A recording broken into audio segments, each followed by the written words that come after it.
selamat datang di EduTalk, podcastnya FPS UGJ.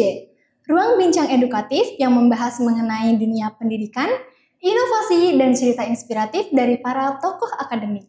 Saya, Salsa Didinda Erlina, dan hari ini akan menemani kamu selama beberapa menit ke depan. Dan di mana podcast kita hari ini sudah kedatangan tamu yang sangat istimewa, yakni beliau adalah seorang Ketua Program Studi Pendidikan Bahasa dan Sastra Indonesia FPS UGJ. Mari kita sambut Bapak Dr. Juanda MPD. Halo Bapak, selamat datang. Ya, selamat datang. Terima kasih Mbak Salsa sudah mengundang Program Bapak. Studi Pendidikan Bahasa Indonesia. Bagaimana Pak? Apa kabar sekali hari ini Pak? Alhamdulillah luar biasa sehat. Insya Allah. Alhamdulillah beralamin ya Pak. Terima kasih Bapak sudah menyempatkan waktunya di podcast kita hari ini. Sebelum kita mulai ke topik yang utama nih Pak, kita mau berbincang-bincang mengenai program Bahasa dan Sastra Indonesia. Boleh nih Pak, Bapak ceritakan sedikit atau perkenalan tentang latar belakang Bapak sebelum Bapak nih menjadi Ketua Program Studi. Oke, baik. Terima kasih Mbak Salsa. Perkenalkan, nama saya Dr. Juanda MPD. Saya asli dari Kuningan. Sebelum menjabat sebagai Sekretaris Program Studi Pendidikan Bahasa dan Sastra Indonesia, saya pernah menjabat sebagai Sekretaris UPT PPL yang sekarang itu bernama UPT PLP. Selama kurang lebih 5 tahun menjabat Sekretaris PPL. Kemudian setelah itu diamanahi sebagai Sekretaris Program Studi. Mulai dari tahun 2015 sampai dengan tahun 2022. Nah, sudah lama sekali menjabat sebagai Sekretaris Program Studi. Dan kemudian setelah itu menjabat sebagai Kabag Humas UGJ di bagian kantor bidang 4 UGJ. Dan pada bulan Februari kemarin, kalau tidak salah, diamanahi sebagai Ketua Program Studi Pendidikan Bahasa dan Sastra Indonesia. Luar biasa sekali ya teman-teman, Bapak Dr. Juanda MPD ini, dan sekarang sebagai Ketua Program Studi Pendidikan Bahasa dan Sastra Indonesia. Nah, sekarang aku mau tanya nih Pak, mengenai program studi. Kira-kira seperti apa sih Pak profil Program Studi Pendidikan Bahasa dan Sastra Indonesia di FPS UGJ itu? Ya, baik. Yang pertama terkait dengan visi terlebih dahulu, bahwa visi Program Studi Pendidikan Bahasa dan Sastra Indonesia itu adalah menjadikan program studi unggulan riset berbasis kearifan lokal untuk menuju tataran global seperti itu.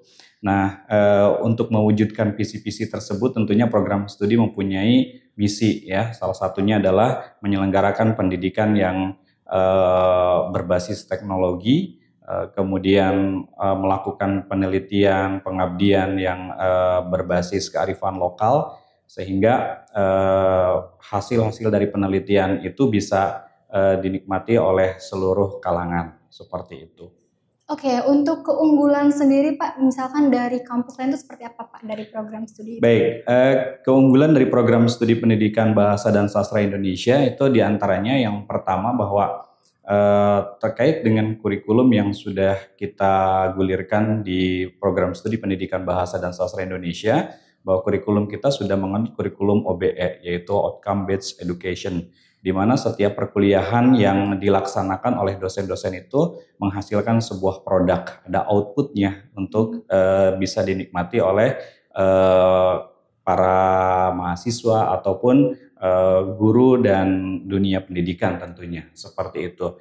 Kemudian selain itu lulusan kami itu banyak bergerak selain di bidang pendidikan itu.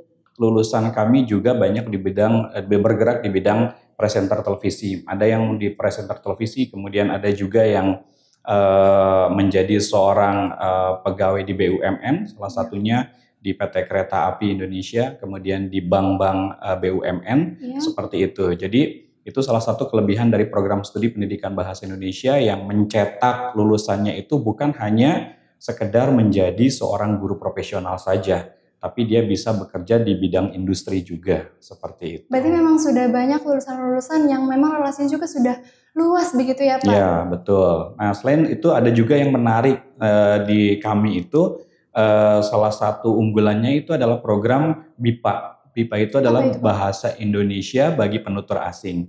Jadi di kurikulum kami itu ada mata kuliah Bahasa Indonesia bagi Penutur Asing dasar, kemudian ada juga pengembangan bahan ajar BIPA untuk penutur asing.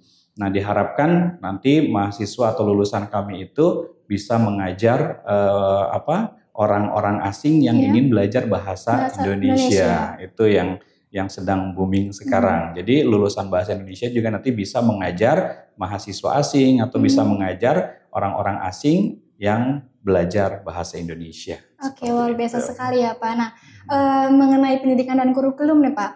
Lalu bagaimana sih Pak kurikulum itu disusun agar relevan dengan kebutuhan zaman? Soalnya kan sekarang udah di era teknologi nih Pak. Nah, itu bagaimana Pak? Ya, untuk penyusunan kurikulum, kami sudah menyusun kurikulum 2 tahun ke belakang. Jadi tahap dalam penyusunan kurikulum ini kami melibatkan beberapa pihak stakeholder, kemudian lulusan dan pengguna. Jadi untuk mengetahui lulusan yang dibutuhkan di dunia industri maupun di dunia pendidikan itu seperti apa, maka pada saat itu ketika penyusunan kurikulum itu kami mengundang para pemangku kepentingan tersebut ya, seperti stakeholder, kemudian pengguna, kemudian lulusan seperti itu, sehingga kita mendapatkan masukan-masukan dari para baik pengguna maupun lulusan itu kurikulumnya harus seperti apa supaya nanti lulusan-lulusan kami itu bisa diterima baik di dunia industri maupun di dunia kependidikan seperti itu. Nah, dengan adanya penyusunan kurikulum seperti itu hingga akhirnya banyak sekali lulusan-lulusan kami yang tahun ini atau 1 tahun ke belakang itu yang alhamdulillah bisa diterima di dunia industri maupun di dunia pendidikan seperti itu. Oke, berarti memang dibekali juga mengenai non-akademiknya gitu ya Pak? Jelas itu. Ya, untuk kegiatan non-akademik di program studi pendidikan Bahasa dan Sastra Indonesia FPS UGJ ini, itu salah satunya adalah kegiatan-kegiatan yang berbau ya. Tentunya kalau ini Bahasa dan Sastra Indonesia pasti berbau bahasa dan berbau sastranya. Salah satunya itu adalah kegiatan-kegiatan yang kami lakukan itu seperti kegiatan senja sastra, kemudian ada juga kegiatan musikalisasi puisi bagi mahasiswa, kemudian ada juga pementasan-pementasan drama seperti itu. Jadi kami membekali mahasiswa selain dengan ilmu-ilmu akademiknya, itu juga dibekali dengan ilmu-ilmu soft skill, keterampilan. Nah, yang sekarang ini sedang kami bangun itu terkait dengan praktik menjadi presenter televisi dan reporter. Nah, itu salah satu keunggulan kami juga, diharapkan nanti ketika mereka lulus itu ilmu keguruannya dipahami, kemudian mereka juga punya keterampilan di bidang presenter televisi atau reporter televisi seperti itu. Berarti memang ketika pembelajaran juga ada prakteknya seperti yang tadi Bapak sebutkan, senja bahasa gitu ya Pak. Itu seperti apa sih Pak? Senja sastra ya. Senja sastra itu jadi mahasiswa itu berkumpul setiap pekannya, itu 2 pekan sekali kalau tidak salah. Itu mereka menampilkan produk-produk atau menampilkan hasil karya sastra mereka, baik itu puisi, musikalisasi puisi ataupun hal-hal yang berkaitan dengan sastranya seperti itu. Luar biasa sekali, berarti memang ada penampilan-penampilan, bisa mengasah soft skill mereka juga gitu ya Pak, bisa ditampilkan, terus memang banyak kegiatan selain akademik begitu ya Pak. Nah, untuk hal teknologi nih Pak, bagaimana sih peran teknologi itu dalam pembelajaran di pendidikan Bahasa dan Sastra Indonesia ini Pak? Ya, peran teknologi di pendidikan Bahasa dan Sastra Indonesia ini sudah digulirkan mulai dari tahun kemarin. Jadi kami menghimbau kepada kepada dosen-dosen itu untuk menerapkan teknologi dalam setiap perkuliahan. Dan alhamdulillah kegiatan itu disupport tentunya oleh Yayasan Pendidikan Suadi Gunung Jati, Pak Rektor, dengan adanya Smart TV yang kita rasakan sekarang di setiap ruangan ada gitu ya. Sehingga dosen-dosen itu bisa berinovasi dalam mengajarkan mata kuliahnya kepada mahasiswa tersebut gitu. Kemudian produk-produk yang kita buat, salah satu contohnya itu adalah di mata kuliah saya sendiri, mata kuliah pengembangan bahan ajar BIPA itu. Nah, kami itu sekarang sedang mencoba untuk membuat e-book atau buku digital itu untuk mahasiswa asing. Jadi sekarang itu mahasiswa itu sedang merancang membuat e-book buku bahan ajar BIPA di berbagai bidang tentunya ya. Karena BIPA itu dibagi menjadi beberapa, ada tujuan komunikasi bisnis, ada tujuan akademik, dan ada tujuan pariwisata. Jadi mahasiswa kami sedang merancang buku digital tersebut. Nah, diharapkan nanti buku itu bisa bermanfaat untuk pembelajaran BIPA ke depannya. Seperti itu salah satu contohnya sih. Sebenarnya masih ada beberapa lagi dosen-dosen kami yang menggunakan teknologi dalam pembelajaran. Seperti itu. Oke, berarti memang Universitas Swadaya Gunung Jati terutama Fakultas Pendidikan dan Sains ini sudah menerapkan kampus digital ya Pak? Ya. Sudah ada kontribusi mengenai Google TV yang ada di kelas-kelas seperti dan program studi Bahasa dan Sastra Indonesia juga sudah menerapkannya. Sudah ya, menerapkan Pak? Digital. Iya, oke. Ada nggak sih Pak program unggulan atau ciri khas yang menjadi ciri dari program studi Bahasa dan Sastra Indonesia ini? Baik, yang menjadi ciri Bahasa dan Sastra Indonesia itu yang pertama tadi ya, di BIPA-nya itu. Kami sedang mengangkat BIPA-nya itu terkait dengan pembelajaran bahasa Indonesia bagi penutur asing. Ya. Ini mungkin yang di program studi lain tidak ada pembelajaran BIPA, karena memang harus orang bahasa Indonesia yang mengajarkan kepada mahasiswa asing yang ingin belajar bahasa Indonesia. Kemudian yang kedua di kurikulum kami, mungkin ini juga menjadi kurikulum FPS, itu ada yang namanya literasi digital. Jadi kami sudah 2 tahun yang lalu merintis ini terkait dengan mata kuliah yang berhubungan dengan dunia digital. Jadi ada literasi dasar, literasi teknologi lanjut, dan literasi humanis kalau tidak salah. Nah, itu yang menjadi ciri kami, pembeda kami dengan prodi-prodi yang lain, seperti itu. Oke, berarti BIPA ya Pak yang menjadi ciri khas dari program studi dari Pendidikan Bahasa dan Sastra Indonesia. Lalu kira nih Pak, kita akan membahas mengenai tantangan dan harapan. Kira-kira apa nih sih Pak tantangan yang dihadapi dalam mengelola prodi Pendidikan Bahasa dan Sastra Indonesia? Ya, tantangannya itu sangat luar biasa bagi kami di program studi Pendidikan Bahasa dan Sastra Indonesia. Salah satunya adalah menghadapi mahasiswa yang sekarang itu katanya bergelar Gen Z. Gen Z. Nah, iya, di mana Gen Z itu bahasa-bahasa yang dipergunakannya itu adalah bahasa-bahasa gaul, bahasa-bahasa yang menurut kami itu aneh. Tidak masuk akal gitu ya Pak? Nah, banyak bahasa-bahasa yang tidak masuk akal itu, sehingga kami harus bisa nih, mahasiswa bahasa Indonesia itu harus sedikit-sedikit untuk mengikis atau untuk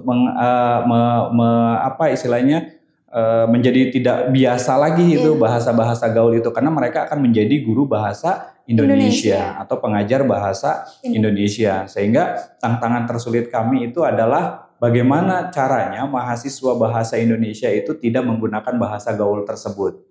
Karena itu akan berpengaruh sekali terhadap pembelajaran atau cara mengajar mereka ketika nanti mereka menjadi seorang guru ataupun pengajar bahasa Indonesia. Itu mungkin tantangan yang paling sulit yang dihadapi kami. Karena memang sekarang kita sudah mempunyai bahasa sendiri ya Pak istilahnya.